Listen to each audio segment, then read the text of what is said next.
नमस्कार, स्वागत है आपका जी राजस्थान पर। मैं आपके साथ हार्दिक दवे। आप देख रहे हैं स्पेशल रिपोर्ट और स्पेशल रिपोर्ट में सबसे पहले बात करते हैं जयपुर से आ रही आज की एक बड़ी खबर की। आरसीए की कार्यकारिणी को भंग कर दिया गया है। राजस्थान क्रिकेट एसोसिएशन की कार्यकारिणी को भंग कर दिया गया है और बड़ी खबर यह कि जी मीडिया की खबर पर मुहर लगी है, जी राजस्थान न्यूज की खबर पर मुहर लगी है। कल ही हमने 28 मार्च की तारीख को यह खबर आपको बताई थी कि एडहॉक का गठन होगा और एडहॉक का गठन आज हो गया। एक दिन बाद ही विधायक जयदीप बिहानी को संयोजक बनाया गया है, तो वहीं कुछ और नाम जो बतौर सदस्य इस एडहॉक कमेटी में हैं, वो जी राजस्थान आपको बता रहा है। धनंजय सिंह इस एडहॉक कमेटी के मेंबर हैं।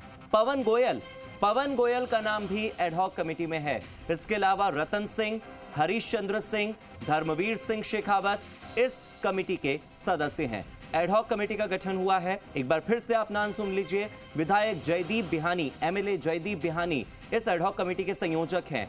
मेंबर के तौर पर धनंजय सिंह, पवन गोयल, रतन सिंह, हरीश चंद्र सिंह, धर्मवीर सिंह शेखावत ये सदस्य बनाए गए हैं।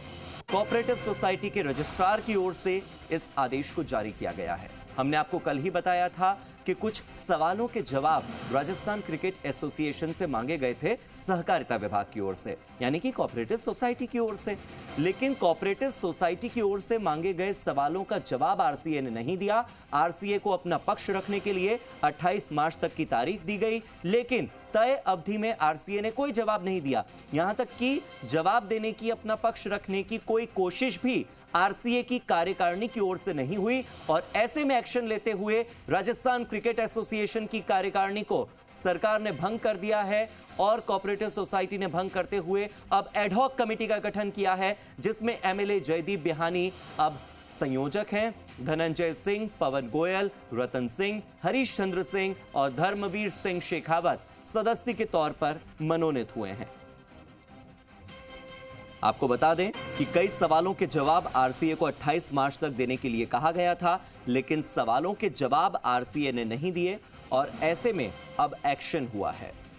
आखिरकार आरसीए के खिलाफ सरकार ने यह कदम उठाया है। आपको बता दें कि सहकारिता रजिस्ट्रार के जरिए तकरीबन 5 अलग अलग पॉइंट्स पर जांच की जा रही थी और आरसीए के जरिए खेल परिषद को आय व्यय का ब्यौरा क्यों नहीं दिया गया, इस सवाल का जवाब मांगा गया था। खेल परिषद के जरिए एमओयू रद्द करने की नौबत क्यों आई, आरसीए से यह सवाल किया गया था। आरसीए से पूछा गया था कि क्या आरसीए ने सभी संघों के, जितने भी जिले के संघ हैं, उनको खेल अधिनियम नियम के तहत काम करने दिया या नहीं करने दिया, और काम नहीं करने दिया तो इसके लिए जिम्मेदार कौन है, नाम बताइए।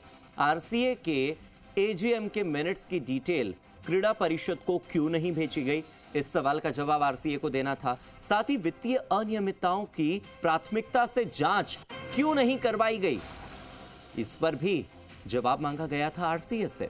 इन सब को लेकर सहकारिता रजिस्ट्रार यानी कि कोऑपरेटिव रजिस्ट्रार ने आरसीए को 28 मार्च तक का समय दिया था, लेकिन इन 5 बिंदुओं पर आरसीए ने एक शब्द भी नहीं कहा।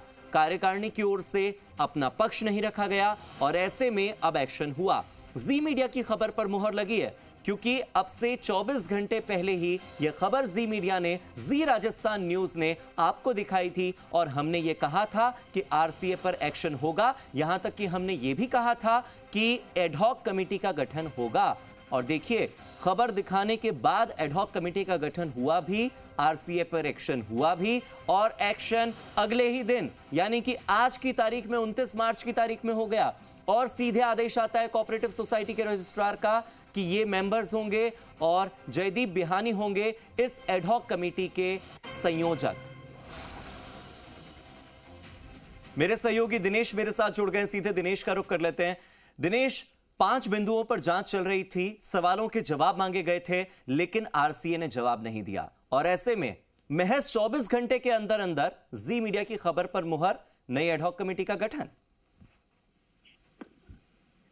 बिल्कुल हार्दिक, देखिए जी मीडिया की खबर पर मोहर लग गई 14 घंटे के अंदर अंदर। ये हमने पहले भी बताया था कि तमाम स्थितियां जो है स्पष्ट हो चुकी है और अब गाज गिरने वाली है आरसीए पर। ये बहुत पहले ही हमने स्थिति क्लियर कर दी थी कि अब आरसीए एडहॉक मोड पर जाने वाला है। पूरी तैयारी यहाँ कोऑपरेटिव ने कर ली है लेकिन बड़ा सवाल ये भी खड़ा होता है हार्दिक, की जब हमारे पास इस तरह की न्यूज 14 घंटे पहले आ गई तो क्या आरसीए के पास नहीं थी? आरसीए ने खुद को बचाने की तैयारियां नहीं की?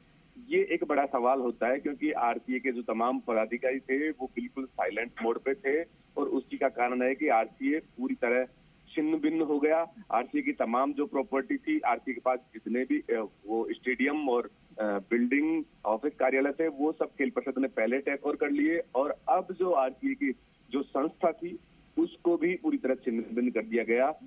जो जयदीप बियानी जो कि कोषाध्यक्ष थे उनको संयोजक बना दिया गया, और तमाम जो पदाधिकारी थे उनको सदस्य, जिनमें हाल ही में धनंजय सिंह खींवसर जो कि आरसीए के कार्यवाहक अध्यक्ष बने थे, उनको सदस्य बनाया गया है। 5 सवालों पर जांच हुई थी, 5 सवालों के जवाब मांगे थे कोऑपरेटिव की तरफ से, लेकिन 5 में से एक भी सवाल का जवाब नहीं दिया गया। ये बड़ा कारण है जिसके चलते आरसीए पर कार्रवाई हुई, गाज गिरी, और अब एडॉक मोड पर सरकार ने ले लिया। दिनेश, अगर हो सके तो जयदीप बिहानी के बारे में कुछ बताइए। इसी के साथ अगर पवन गोयल, रतन सिंह शेखावत, हरीशचंद्र सिंह, धनंजय सिंह खींवसर और धर्मवीर सिंह शेखावत, इनकी अगर प्रोफाइल के बारे में आपको पता हो तो बताइए। बिल्कुल, देखिए हार्दिक, धनंजय सिंह खींवसर हाल ही में तकरीबन 2 से 2.5 साल पहले नागौर क्रिकेट संघ में एंटर हुए हैं। जो इनके फादर है, राजनीतिक बैकग्राउंड से हैं, इनके फादर बीजेपी में बड़ा नाम है, ये कह सकते हैं कद्दावर नेता, और हाल ही में शिक्षा मंत्री है सरकार में जी। ऐसे में ये इनको कार्यवाहक अध्यक्ष बनाया गया था वैभव गहलोत के इस्तीफे के बाद। जब कार्यवाहक अध्यक्ष का पद खाली था तो इनको कार्यवाहक अध्यक्ष बनाया गया, और चुनाव की तारीख की घोषणा हो गई। 8 अप्रैल को चुनाव होने थे आरसीए के। अब क्या आरसीए 8 अप्रैल को चुनाव करवाएगा या उसमें बदलाव होगा, क्योंकि अब तमाम जो परिस्थितियां वो सरकार के हाथ में जी। तो ऐसे में ये तो बड़ी बात है, ये देखने वाली बात रहेगी कि क्या कुछ होता है, क्योंकि आरसीए ने चुनाव की घोषणा कर दी पूरी तरह। और जयदीप बियानी गंगानगर क्रिकेट एसोसिएशन में कोषाध्यक्ष है, उनको यहाँ संयोजक बनाया गया है। वो इसमें कोषाध्यक्ष आरसीए में भी रहे हैं, आरसीए से जुड़े रहे हैं लंबे समय से। पवन गोयल क्रिकेट एसोसिएशन में अलवर से हैं, ये सदस्य इनको मनोनीत किया गया है। हरीशचंद्र सिंह सचिव क्रिकेट एसोसिएशन झुंझुनू के हैं। तमाम जो जिला संघों के पदाधिकारी है, अधिकांश जिला संघों के पदाधिकारी है, उन्हीं को इसमें सदस्य बनाया गया है जी। ऐसे में जो धनंजय सिंह है, ये अध्यक्ष है क्रिकेट एसोसिएशन नागौर के, माफी चाहूंगा, चूरू से राजेंद्र सिंह राठौड़ के बेटे पराक्रम सिंह राठौड़ है। ये धनंजय सिंह जो है नागौर से हैं। ऐसे में इनको कमान संभालने की पूरी आरसीए के जो वर्तमान पदाधिकारी है, उन्होंने प्रयास किया था कि धनंजय सिंह को सरकार इस आरसीए की कमान दी जाए, और वो कमान लगभग दे भी दी गई थी। लेकिन अब बदलाव हो गया, अब एडॉक मोड पे चली गई। अब 8 अप्रैल को चुनाव होंगे या परिस्थितियां बदलती है, ये देखने वाली बात रहेगी। बिल्कुल। और इसी बीच बीकानेर से रतन सिंह का भी नाम है और पाली से धर्मवीर सिंह शेखावत का भी नाम है। तो ये जो लिस्ट है ये हम अपने दर्शकों को बता रहे हैं कि इसमें 5 सदस्य हैं, और इसके अलावा जयदीप बिहानी है। आखिरकार जी मीडिया की खबर पर मुहर लगी, और वो भी महज 14 घंटे के भीतर। बहुत बहुत शुक्रिया दिनेश, मेरे साथ जुड़ने के लिए, इन तमाम जानकारियों के लिए।